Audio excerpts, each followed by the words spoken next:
ओम नमः शिवाय। शिवजी सदा सहाय। ओम नमः शिवाय। गुरुजी सदा सहाय। जय गुरुजी। जय श्री राम। रामायण का सार। रामायणी काल में देश की अवस्था। रामायण काल में देश की अवस्था वर्णन करते हुए मुनि का कथन है कि अयोध्या में कोई भी अनाथ नहीं है, कोई मनुष्य भूखा नहीं मिलता, खान पान सबको पुष्कल प्राप्त होता है। ऐसा कोई भी मनुष्य नहीं दिखता जिसके कानों में कुंडल ना हो, हाथों में कंकड़ ना दिखे, अंगुली में अंगूठी ना मिले, सिर पर मुकुट ना होवे और गले में माला ना दिखाई दे। लोगों की आर्थिक अवस्था उत्तम है। अयोध्या के सभी जन पढ़े लिखे हुए हैं। अयोध्या में निंदक मनुष्य, शूद्र स्वभाव के जन और चोर नहीं हैं। वाल्मीकि मुनि के कथानुसार समझा जाए तो रामायणी काल भारत का स्वर्ण काल था। लोग मातृभक्त, पितृभक्त थे और बंधु बांधव परस्पर परस्पर बड़े प्रेमी थे। पतियों और पत्नियों में पूरा प्रेम था। उस युग में लोगों को पारिवारिक जीवन बहुत ही उत्तम था। वाल्मीकि के काल में भारतवर्ष की राजव्यवस्था लोकमत के अनुसार चलती थी। जब राजा दशरथ जी श्री रामचंद्र जी को युवराज पद देना चाहने लगे तो उन्होंने प्रतिनिधियों की परिषद निमंत्रित करते हुए पूछा, यद्यपि राम को युवराज बनाना मुझे अभीष्ट है, वही श्रेष्ठ सम्मति मैंने प्रकट की है, परंतु आप अनुमति दीजिए कि मैं कैसे करूं। राजा दशरथ के कथन को सुनकर ब्राह्मण सभासदों ने, सेना के परिषदों ने, नगरों के प्रतिनिधियों ने और ग्रामों के मुखियों ने मिलकर परामर्श किया।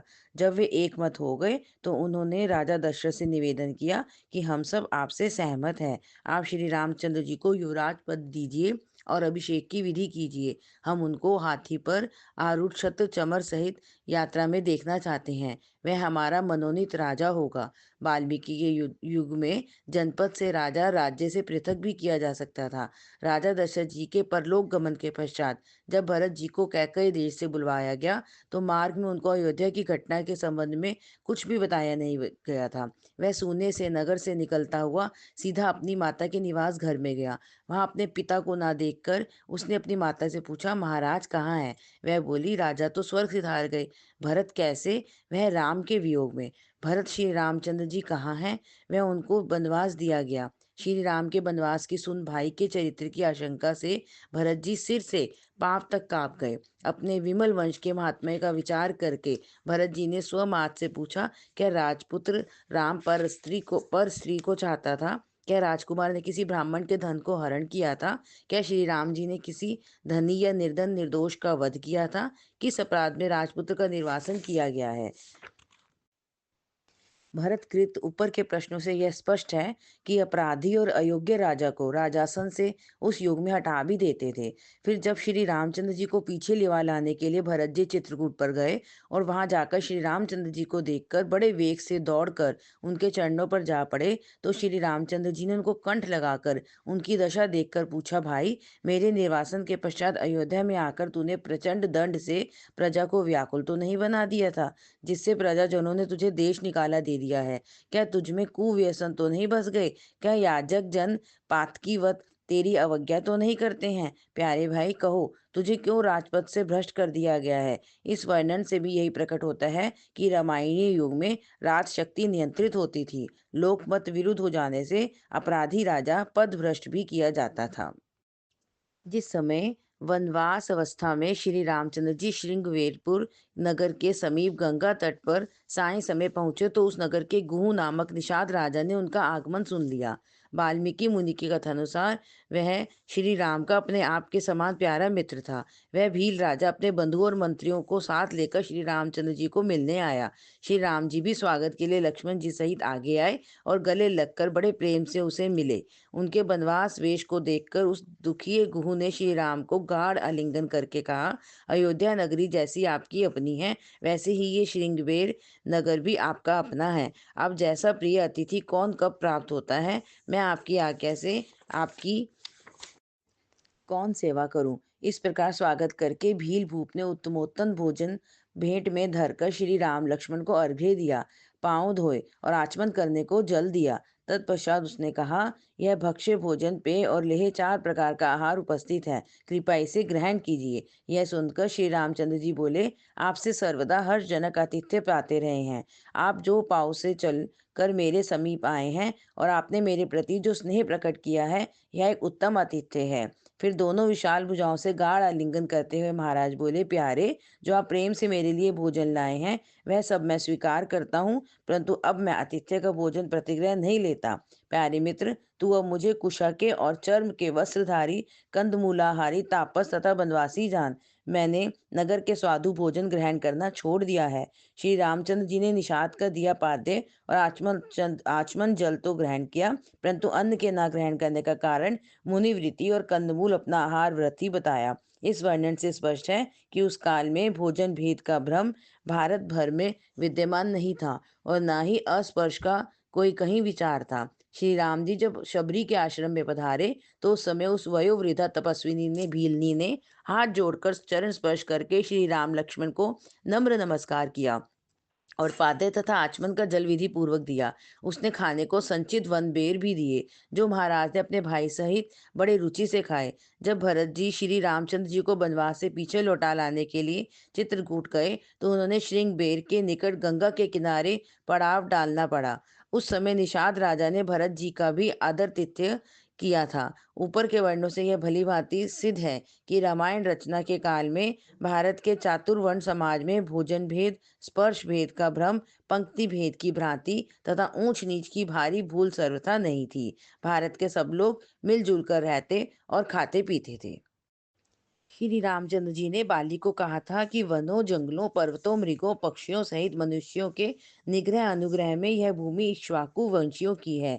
इस भूमि को इस समय धर्मात्मा भरत पालन कर रहा है। उसी की आज्ञा को, राज्य मर्यादा को सम्मुख रखकर हम यथाविधि विचारते हैं और तदनुसार ही तुझ धर्म पथ भ्रष्ट को हमने दंड दिया है। जिस समय श्री रामचंद्र जी पंचवटी में निवास करते थे, उस युग का चित्रित चित्र वाल्मीकि रामायण में मिलता है। एक दिन सवेरे सीता जी और लक्ष्मण जी सहित श्री रामचंद्र जी गोदावरी नदी पर स्नान करने को जा रहे थे।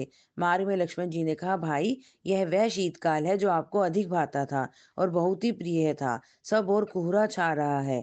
इन दिनों में अग्नि तापना सुखद प्रतीत होता है। दक्षिण दिशा तो तिलक विहीन वनितावन विधवा सी निस्तेज दिखती है। जब श्री रामचंद्र जी सीता जी की खोज के प्रयोजन में सुग्रीव के साथ संधि युक्त मैत्री करने को जा रहे थे, तब बाली द्वारा निर्वासित सुग्रीव ऋष्यमुख पर्वत पर रहता था। उस समय उसने मुनि वेश में सशस्त्र दो सुपुष्ट तरुणों को ऋष्यमुख पर्वत की ओर आते देखकर संदेह किया कि कहीं उसके वध के लिए बाली ने ही उनको भेजा हो। उसने उसी समय अपने विश्वस्त सचिव हनुमान जी को कहा, सौम्य, अभी तुरंत नीचे जाकर पता लगाएं कि वे आगंतुक कौन है, कहाँ क्यों जा रहे हैं। सुग्रीव की आज्ञा पाकर हनुमान जी बड़ी उतावली से पर्वत से उतरकर शिष्टाचार पूर्वक श्री राम लक्ष्मण को मिले। उनके शिष्टाचार से, मधुर कथनोपकथन से और शुद्धो आचरण से प्रसन्न होकर श्री रामचंद्र जी ने लक्ष्मण को कहा, जिस जन ने ऋग्वेद ना पढ़ा हो, यजुर्वेद ना धारण किया हो और जो सामवेद का विद्वान ना हो, वह ऐसा उत्तम भाषण नहीं कर सकता। निश्चय से इसने संपूर्ण व्याकरण बहुत बार अध्ययन किया है, क्योंकि इतने लंबे वार्तालाप में कोई भी अशुद्धि इसने नहीं की। यह संस्कार संपन्न अद्भुत भाषा बोलता है। इसको बोलते हुए रुकना नहीं पड़ता। इसकी वाणी धारा प्रवाहवत चलती है। हृदय हर्षित करने वाली कल्याण वाणी यह बोलता है। इसकी वाणी में यह मोहक प्रभाव है कि तलवार खड़ी किए वैरी का भी मन मोह लेवे। बाली के गिर जाने पर उसकी पत्नी तारा रणस्थल में राम, लक्ष्मण और सुग्रीव को लांघकर बाली के पास पहुंचकर मूर्छा खाकर गिर गई। फिर सचेत होने पर आर्यपुत्र कहकर विलाप करने लगी। रोदन करती तारा ने फिर कहा, निश्चय पूर्वक हे आर्य, तू स्वर्ग में जाकर अब अप्सराओं के चित्त को मथन करेगा। श्री रामचंद्र जी ने अंगद को उस समय कहा, बाली जी को शीघ्र शमशान स्थान पर ले चलो और उसके प्रेत कार्य करो। उसी समय रोता हुआ सुग्रीव भी अंगद को बोला, आर्य का मृत संस्कार उसके पद के अनुरूप ही कीजिए। तत्पश्चात बाली के शव को शिविका में रखकर शमशान भूमि में ले गए। वहां तब रोते हुए अंगद ने पिता के शव को शिविका से उतारकर चिता पर रखा और विधि पूर्वक अग्नि देकर उसने जनेऊ अपसव्य किया। दाह कर्म के पश्चात वे सब लोग शीतल जल वाली नदी पर गए और वहां अंगद को आगे करके तारा ने और सुग्रीव ने बाली को जलांजलि दी। उस समय जब विधि से कर्म किया जा रहा था, तब दुखी सुग्रीव के साथ दुखित और समान शोक युक्त श्री रामचंद्र जी ने भी बाली के प्रेत कार्य किए। बाली के यहाँ कर्म पश्चात सुग्रीव जी ने किष्किंधापुरी में प्रवेश किया। तब श्री रामचंद्र जी की अनुमति से सुग्रीव के राज्य अभिषेक के कार्य होने लगे। उसने रत्नों से, वस्त्रों से और उत्तमोत्तम भोजनों से श्रेष्ठ पुरोहितों को संतुष्ट किया। याजकों ने वेदी रचाकर कुशा का स्वच्छ आसन बिछवाया।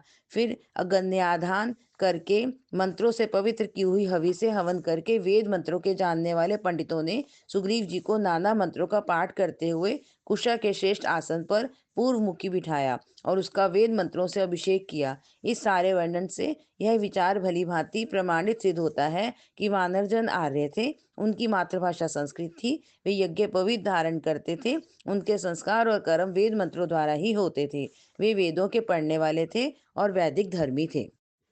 सुग्रीव और बाली का संग्राम हुआ था। बाली के वध का कारण सुग्रीव ही था। इससे अंगद जी का अपने चचा से शंकित रहना स्वाभाविक था। जो वानर दल सीता की खोज के लिए दक्षिण दिशा को भेजा गया था, उसका नेता अंगद था। वह दल जब खोज करता हुआ दक्षिण समुद्र के इस किनारे पहुंचा, तो असीम जल देखकर उस पर निराशा छा गई। उस समय हताश और दुखित अंगद बोला, हम सीता का पता नहीं लगा सके। यदि असफल हम सुग्रीव के पास गए, तो वह कोप में आकर हम सबको मार डालेगा। कौन जीना चाहने वाला कुलीन आर्य सुग्रीव पर विश्वास करे? मेरा पैतृक शत्रु सुग्रीव मुझ बाली पुत्र को कैसे जीने देगा? किंतु बहाना बनाकर मुझे हनन ही करेगा।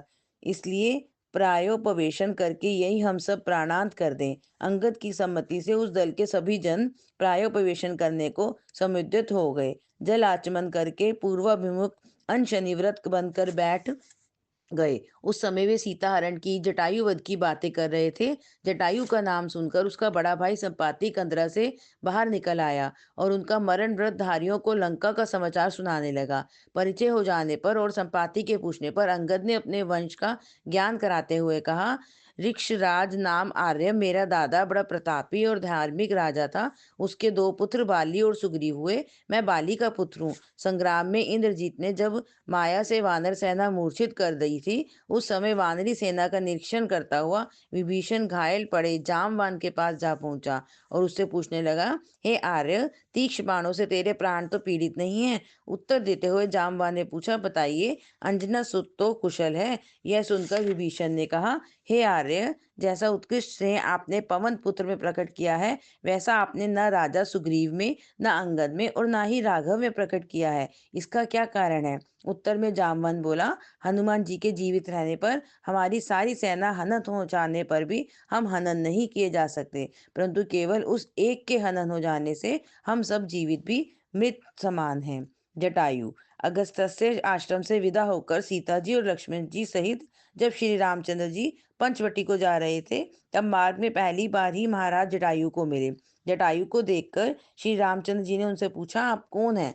तब वे अपनी मीठी और शांत वाणी से उन दोनों भाइयों को प्रसन्न करते हुए बोले, वत्स, तुम मुझे अपने पिता का समायु मित्र जानो। अपने पूज्य पिता का उसको समायु सखा समझकर श्री रामचंद्र जी ने उनको बड़ा आदर सम्मान दिया। वार्तालाप के क्रम में फिर जटायु ने कहा, हे प्यारे, इस घोर अरण्य में स्वयं सेवक के रूप में आपका मैं सहायक बनता हूँ। कभी कारणवश आप दोनों भाइयों को कुटिया से बाहर जाना पड़े, तो पीछे रहकर मैं सीता जी की रक्षा भी किया करूंगा। ऐसे पितृ सख्या स्वयं सेवक को सहायक पाकर उस जटायु को पूजन करके श्री रामचंद्र जी ने हर्ष से आलिंगन किया और वे उसके आगे झुक गए। जब रावण जी सीता जी को हरण करके ले जा रहे थे, तब जटायु जी को सीता जी ने कहा, हे आर्य, अनाथ की भांति मुझ हरी जाति को तू देख। आश्रम में लौटकर आ जाने पर श्री राम लक्ष्मण जी से जब सीता जी को वहां ना देखा, तो वे दोनों व्याकुल चित्त चहुं और चक्कर लगाकर उसको भोजन खोजने लगे। फिरते फिरते एक स्थान पर हत प्रतिहत पड़ा जटायु उनको दीख पड़ा। तब वे दोनों उसके पास गए और श्री राम जी ने उससे सीता का वृतांत पूछा। उस समय उस मरणासन जटायु ने अपनी सारी बीती सुनाते हुए कहा, वह देवी और मेरे प्राण दोनों रावण ने हर लिए हैं। उस समय श्री राम ने पिता की प्रीति प्रकट करते हुए जटायु को स्पर्श किया, उसके अंगों पर हाथ फेरे।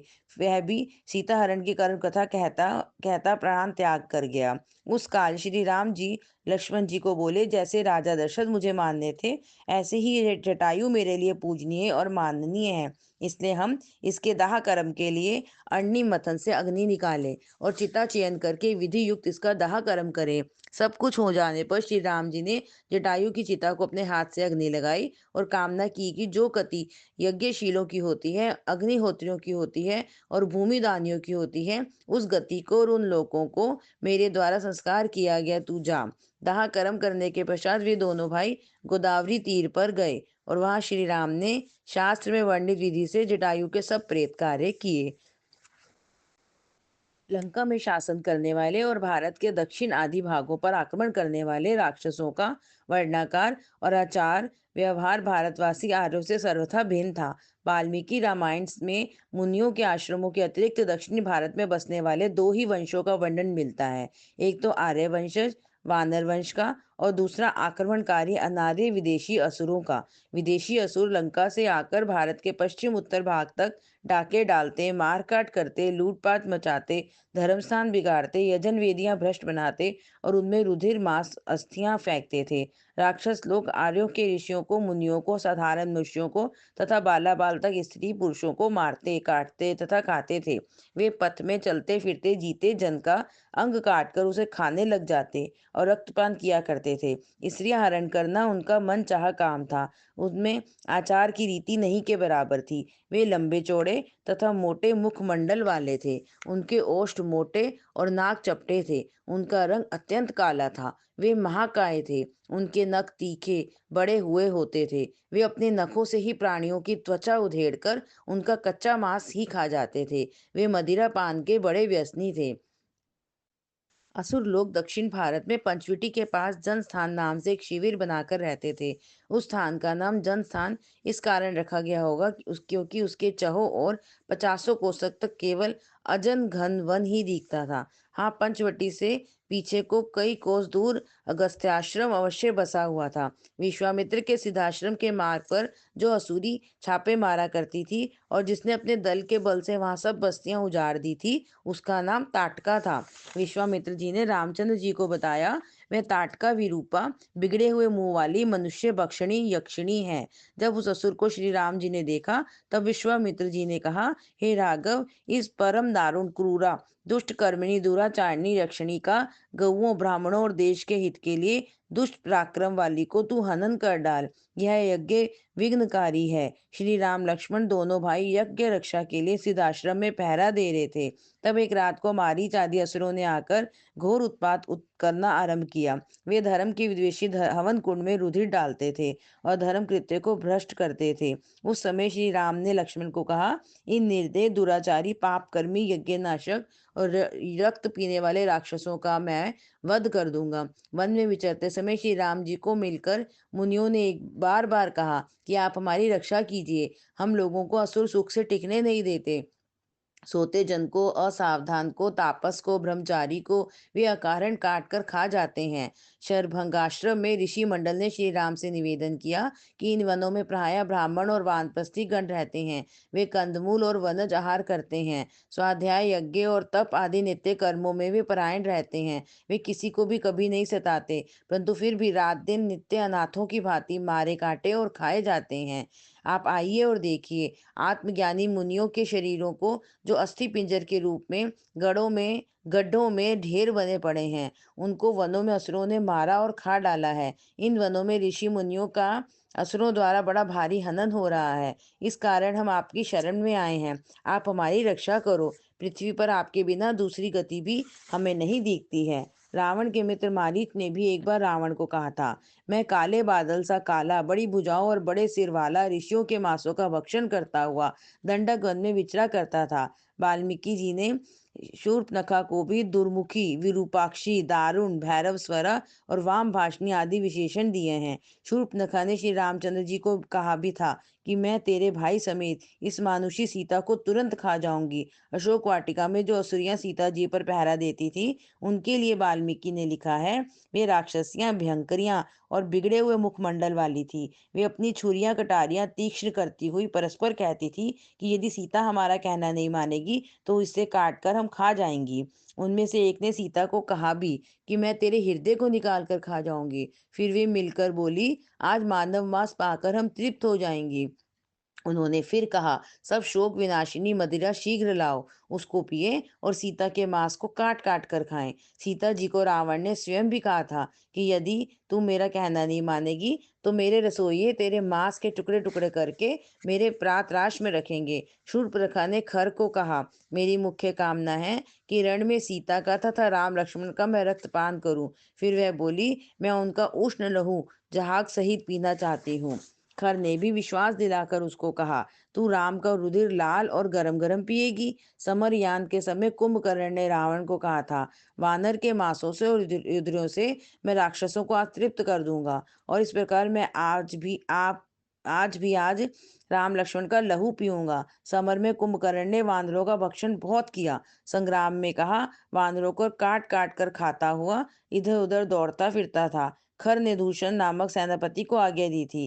काले बादल सदृश काले रंग वाले डरावने क्रूर कर्मरत जनहनन के हेतु से विचरण करने वाले बड़े चौड़े मुख युक्त और महाबलवंत 14 सहस्त्र असुर सैनिक राम को मारने के लिए ले जाओ। रावण आप भी बड़ा काला था।